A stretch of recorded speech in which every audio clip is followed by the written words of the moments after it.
September மாதம் pass கட்சி தேர்தலில் தலைவர் பதவிக்கு போட்டியிடுவேன், அடி அவாங் தெரிவித்துள்ளார். ரவுப்பில் பாதுகாவலர் கழுத்தில் பாராங்கத்தி வைத்து மிரட்டிய ஆடவன் கைது. போதைப்பொருள் சேமிப்பு கிடங்காக மாறிய சொகுசு அடுக்குமாடி வீடுகள், 1 மில்லியன் ரிங்கெட் போதைப்பொருள் பறிமுதல். அனுமதி காலத்திற்கு பிறகும் நாட்டில் தங்கியிருந்த தென்கொரிய நபர் அபராதம் மற்றும் சிறை தண்டனை.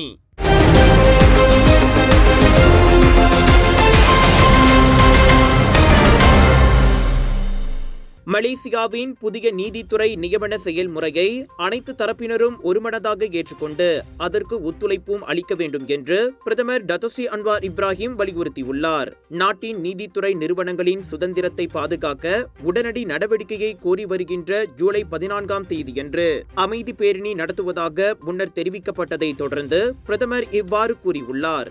முக்கிய நீதித்துறை பதவிகளில் உள்ள காலியிடங்கள், நியமனங்களில் தாமதம் மற்றும் நடவடிக்கைகளில் தலையிடுவதற்கான குற்றச்சாட்டுகளை முன்னிட்டு இந்த அணிவகுப்பு நடக்க இருந்ததாக நீதித்துறை நிறுவன தலைவர் முகமது இஸ்ரி அப்துல் வஹாப் கூறியதாக அறியப்படுகின்றது.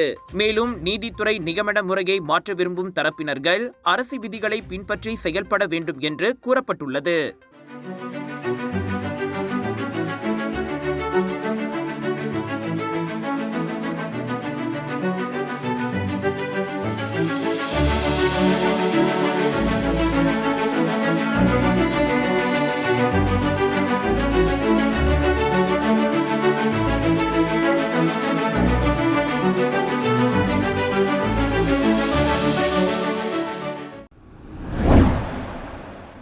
எதிர்வரும் செப்டம்பர் மாதம் நடைபெறும் கட்சி தேர்தலில் தலைவர் பதவியை தக்க வைத்துக் கொள்வதற்கான லட்சியத்தை பாஸ் தலைவர் அப்துல் அடி அவாங் கோடி காட்டியுள்ளார். உடல்நல பிரச்சனையால் பாதிக்கப்பட்டுள்ள அடி அவாங் தேசிய இருதய சிகிச்சை மையத்தில் தாம் அறுவை சிகிச்சை மேற்கொண்ட பின் தற்போது நன்றாக இருப்பதாக உணர்வதாக தெரிவித்துள்ளார். சாத்தியமானால் பாஸ் தலைவர் பதவியில் இருக்கும் போதே தாம் இறந்துவிட வேண்டும் என்றும் அவர் கூறியுள்ளார். உடல்நல காரணங்களினால் 2003ஆம் ஆண்டு முதல் தாம் வகித்து வரும் பாஸ் தலைவர் பதவியில் இருந்து அவர் விலக விரும்புவதாக வெளியான தகவல் குறித்து கருத்துரைத்த போது அடி அவாங் இதனை தெரிவித்தார்.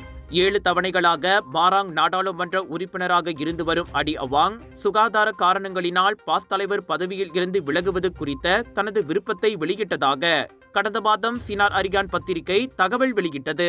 அண்மையில் தெலுங்கானாவில் கட்சியின் உயர்மட்ட தலைவர்களுடனான சந்திப்பின் போது அவர் இதனை தெரிவித்ததாக கூறப்படுகிறது. இவ்வாண்டு கட்சி தேர்தலில் 10 ஆண்டுகளுக்கு பிறகு முதல் முறையாக 2 உயர் பதவிகளுக்கு போட்டியிருக்கும் என இதற்கு முன் தகவல்கள் வெளியாகின.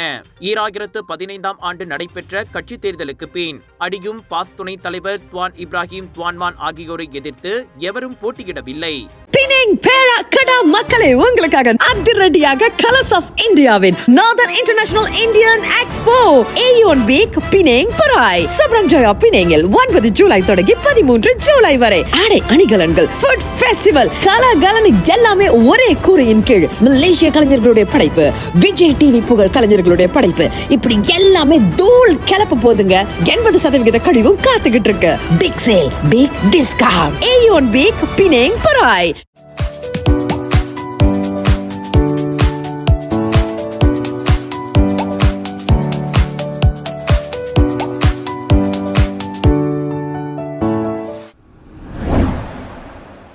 சபா கோத்தாகினாபாலுவில் 2 சொகுசு அடுக்குமாடி வீடுகளை போதைப்பொருள் சேமிப்பு மற்றும் விநியோக மையங்களாக பயன்படுத்தும் முயற்சி போலீசாரின் அதிரடி சோதனையில் முறியடிக்கப்பட்டது. கிட்டத்தட்ட 1 மில்லியன் மதிப்புள்ள போதைப் பொருட்களும் கண்டுபிடிக்கப்பட்டன.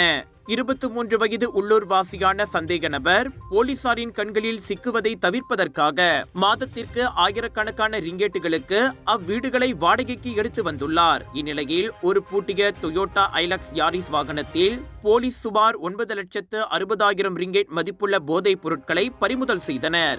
அதில் 12.7 கிலோகிராம் ஷாபு, 6.9 கிலோகிராம் கெத்தமீன் மற்றும் எக்டசி வகை போதைப் பொருட்களும் அடங்கும்.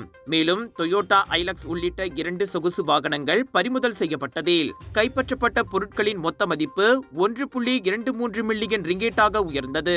விசாரணையில் இந்த கும்பல் போதைப் பொருட்களை சபாவுக்கு விமானம் மூலம் கொண்டு சென்று பிறகு அண்டை நாடுகளுக்கு கடத்தி வந்தது தெரியவந்துள்ளது. பிடிக்கப்பட்ட நபருக்கு முன் குற்றப்பதிவு எதுவும் இல்லை. அவர் தற்போது தடுப்பு காவலில் வைக்கப்பட்டு 1952ஆம் ஆண்டு போதைப் பொருள் சட்டத்தின் கீழ் விசாரிக்கப்படுகிறார். குற்றம் நிரூபிக்கப்பட்டால் மரண தண்டனை விதிக்கப்படும். ராவ் உத்தான் சிப்பான் திராஸ் வனப்பகுதியில் பணியில் இருந்த ஒரு பாதுகாவலரின் கழுத்தில் பாராங்கத்தி வைத்து குற்றவியல் மிரட்டல் விடுத்ததாக சந்தேகிக்கப்படும் ஆடவன் கைது செய்யப்பட்டதாக ராவ் மாவட்ட போலீஸ் தலைவர் சூப்பரிண்டென்டன்ட் மொஹம்மத் ஷாரில் அப்துல் ரஹ்மான் தெரிவித்தார். இரவு மணி 11:15 அளவில் கம்புங்வாரு சுங்காய்லூயில் அந்த சந்தேக நபர் கைது செய்யப்பட்ட இடத்தில் மேற்கொள்ளப்பட்ட சோதனையில் சம்பவத்தின் போது பயன்படுத்தப்பட்ட ஹோண்டா EX5 மோட்டார் சைக்கிள் மற்றும் போலி பதிவு எண் கொண்ட 4 சக்கர வாகனமான டொயோட்டா லேண்ட் குரூசர் ஆகியவையும் பறிமுதல் செய்யப்பட்டது. திராஸ் வனப்பகுதியில் தாம் பணியில் இருந்தபோது மோட்டார் சைக்கிளில் வந்த 5 மிரட்டியதாக பாதிக்கப்பட்ட 29 வயதுடைய அந்த காவலர் புதன்கிழமை பிற்பகல் மணி 1:20 அளவில் போலீசில் புகார் செய்திருந்தார். பாதுகாப்புக்காக போடப்பட்டிருந்த கோலை திறக்கும்படி அவர்களில் ஒருவன் கேட்டதாகவும் அதற்கான சாவி இல்லை என கூறியவுடன் அவர்களில் ஒருவன் தனது கழுத்தில் கத்தியை வைத்து அச்சுறுத்தியதாக அந்த புகாரில் அவர் கூறியிருந்ததாக சூப்பரிண்டென்டன்ட் மொஹம்மத் ஷாரில் தெரிவித்தார். தவறான போலீஸ் புகார் அளித்ததற்காகவும் பெர்மிட்டின் அனுமதி காலத்திற்கு பிறகும் நாட்டில் தங்கியிருந்ததற்காகவும் தென்கொரிய நபருக்கு இன்று 2000 ரிங்கேட் அபராதமும் 3 மாத சிறை தண்டனையும் விதிக்கப்பட்டது. 55 வயதான அந்நபர் வேண்டுமென்றே காவல் நிலையத்தில் பொய் புகார் அளித்த நிலையில் கடப்பிதழ் காலாவதியான பிறகும் நியாயமான காரணங்கள் இன்றி மலேசியாவில் நீண்ட நாட்கள் தங்கியிருந்து உள்ளார். குற்றம் சாட்டப்பட்டவரின் குற்ற ஒப்புதல் வாக்குமூலத்தை நீதிமன்றம் ஏற்றுக்கொண்டுள்ள நிலையில் முதல் குற்றச்சாட்டிற்கு 2000 ரிங்கேட் அபராதமும் 2வது குற்றச்சாட்டிற்காக 3 மாத சிறை தண்டனையும் விதித்தது. மேலும் குடிநுழைவு சட்டத்தின் கீழ் உள்ள விதிகளை மீறியதற்காக அந்த ஆடவருக்கு 10,000 ரிங்கேட்டிற்கு குறையாத அபராதமும் அதிகபட்சமாக 5 ஆண்டுகள் சிறை தண்டனையும் விதிக்கப்படும் என்று எதிர்பார்க்கப்படுகின்றது.